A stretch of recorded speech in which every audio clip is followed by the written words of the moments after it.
saudara-saudari, kaum muda dan anak-anak yang terkasih, bersama seluruh gereja kita memasuki minggu Advent yang kedua. Baiklah, sebelum kita memulai renungan kita kali ini, saya akan membacakan bacaan Injil yang dibacakan pada minggu Advent yang kedua ini. Inilah permulaan Injil tentang Yesus Kristus, Anak Allah. Seperti tertulis dalam kitab Nabi Yesaya, "Lihatlah, aku menyuruh utusanku mendahului engkau, ia akan mempersiapkan jalan bagimu." Ada suara orang yang berseru-seru di padang gurun, "Siapkanlah jalan bagi Tuhan, luruskanlah jalan baginya." Demikianlah Yohanes Pembaptis tampil di padang gurun dan menyerukan, "Bertobatlah dan berilah dirimu dibaptis, dan Allah akan mengampuni dosamu." Lalu datanglah kepada Yohanes orang-orang dari seluruh daerah Yudea dan semua penduduk Yerusalem, dan sambil mengakui dosanya, mereka dibaptis di sungai Yordan. Yohanes memakai jubah bulu unta dan ikat pinggang kulit, makanannya belalang dan madu hutan. Inilah yang diberitakannya, "Sesudah aku akan datang Ia yang lebih berkuasa daripadaku. Membungkuk dan membuka tali kasutnya pun aku tidak layak. Aku membaptis kamu dengan air, tetapi Ia akan membaptis kamu dengan Roh Kudus." Ibu bapak, saudara-saudari, kaum muda dan anak-anak yang terkasih, minggu Advent yang kedua ini memperlihatkan kepada kita seorang tokoh yang adalah utusan Tuhan, yaitu Yohanes. Diceritakan di dalam Injil hari ini, Yohanes Pembaptis tampil di padang gurun. Padang gurun menggambarkan situasi kesepian, situasi kekosongan, situasi keputusasaan, atau dengan kata lain situasi tanpa Tuhan. Dalam situasi seperti inilah Yohanes Pembaptis sebagai utusan Tuhan tampil dan menyerukan adanya harapan, dan harapan itu datang dari Tuhan, supaya kita boleh menerima, boleh menyambut harapan yang datang dari Tuhan ini. Diperlukan beberapa sikap, dan sikap itulah yang menjadi inti dari seruan Yohanes Pembaptis. Sikap yang pertama adalah bertobat. Maka Yohanes Pembaptis tampil di padang gurun dan menyerukan, "Bertobatlah dan berilah dirimu dibaptis, dan Allah akan mengampuni dosamu." Tentu saja pertobatan yang dimaksudkan di sini bukan hanya soal kata-kata manis, bukan hanya soal niat-niat baik tanpa perubahan sikap hidup, tapi pertobatan adalah pembaharuan hidup secara mendasar dan kemudian mengarahkan kehidupan itu berdasarkan tata harapan Tuhan. Dengan kata lain, bertobat berarti mengarahkan seluruh kehidupan kita pada Tuhan. Ada banyak ungkapan dari pertobatan. Bisa saya sebutkan misalnya, saat ini kita hidup di masa pandemi COVID-19. Kita biasanya cenderung dan suka sekali berkerumun, atau gampang sekali untuk mencari hiburan di luar rumah. Pandemi mengajak kita untuk sedikit berkorban dengan menjaga jarak fisik, membatasi diri untuk tidak sering keluar rumah, atau tidak selalu berkerumun.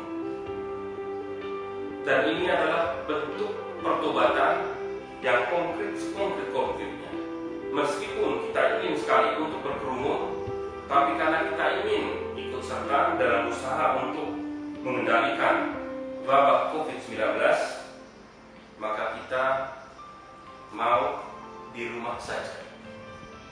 Atau bisa juga orang yang suka sekali bermain game dan selama masa Advent ini kemudian mengurangi atau bahkan tidak sama sekali, dan ini pun sebagai bentuk dari pertobatan. Dengan kata lain, ada banyak sekali cara yang bisa kita tunjukkan sebagai ungkapan konkret dari tobat. Dan yang kedua adalah mengakui dosa. Dikatakan di dalam Injil hari ini, lalu datanglah kepada Yohanes orang-orang dari seluruh daerah Yudea dan semua penduduk Yerusalem, dan sambil mengakui dosanya, mereka dibaptis di Sungai Yordan. Orang-orang yang datang kepada Yohanes ini, yang dalam Injil hari ini dikatakan dari seluruh Yudea dan semua penduduk Yerusalem, datang kepada Yohanes untuk mengakui dosa mereka dan memberi diri mereka dibaptis. Barangkali kita bertanya, apakah bentuk konkret dari sikap mengakui dosa bagi kita sekarang ini?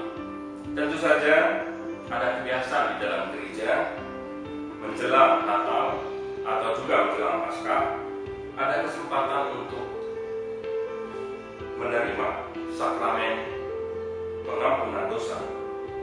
Jadi mudah-mudahan kita menggunakan kesempatan ini untuk mengakui dosa kita di hadapan Tuhan, di hadapan sesama, dan dengan demikian kita layak untuk menyambut Tuhan pada saat Natal nanti. Dan yang ketiga, ada satu semangat agar kita bisa datang di hadapan Tuhan, mengakui dosa-dosa kita. Dan semangat itu adalah semangat kerendahan hati. Dikatakan di dalam Injil hari ini,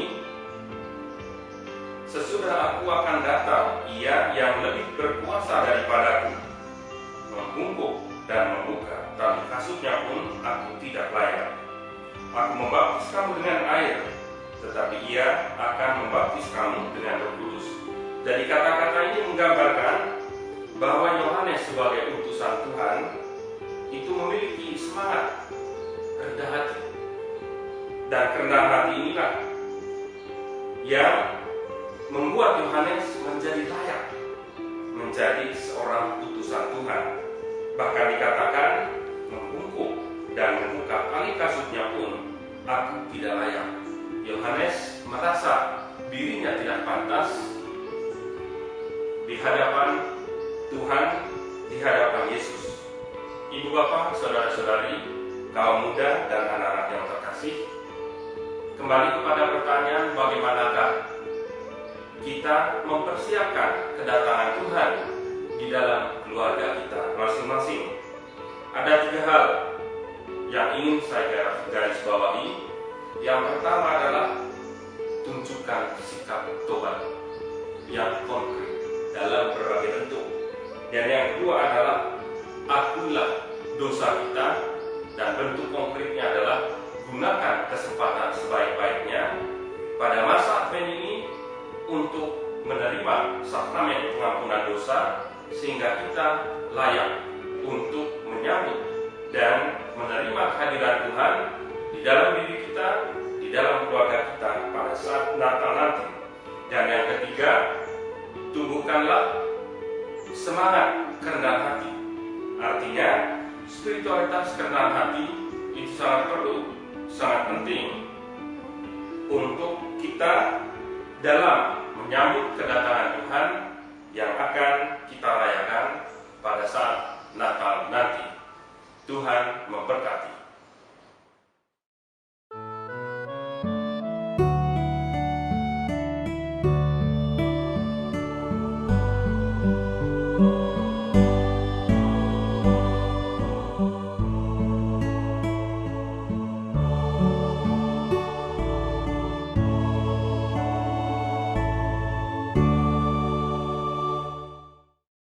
missionaris, keluarga kudus.